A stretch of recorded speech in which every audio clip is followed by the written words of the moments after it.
Samantala, naka-red alert na ang Bureau of Fire Protection sa Ilocos Norte sa harap ng banta ng bagyong Emo.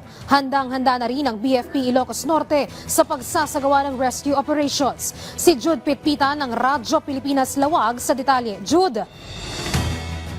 Kahit pa maganda ang panahon dito sa Ilocos Norte ngayon, hindi papakampante ang Bureau of Fire Protection. Ayon kay BFP Provincial Director Superintendent Roxanne Parado na nakataas pa rin ang red alert status ng ahensya at nasa mahigit 400 na bumbero ang nakadeploy ngayon sa buong lalawigan. Abalaan niya sila sa pagmonitor ng mga daluyan ng tubig at pag-iikot ng mga fire trucks upang paalalahanan ang mga tao sa posibleng epekto ng bagyong Emong. Kaugnay niyan, nakapwesto na rin ang mga rescue vehicles sa Kapitolyo ng Lalawigan maging sa mga lokal na pamahalaan. Layunin nito na agad na makaresponde sa pangangailangan ng mga residente. Sa ngayon, maulap na kalangitan at kalat-kalat na pag-ulan lamang ang nararanasan dito sa Ilocos Norte. Panawagan ng otoridad sa publiko makinig at sumunod sa mga inilalabas na abiso ng pamahalaan. Mula rito sa Lawag para sa Integrated State Media, Jude Pitpitan ng Radyo Pilipinas, Radyo Publiko.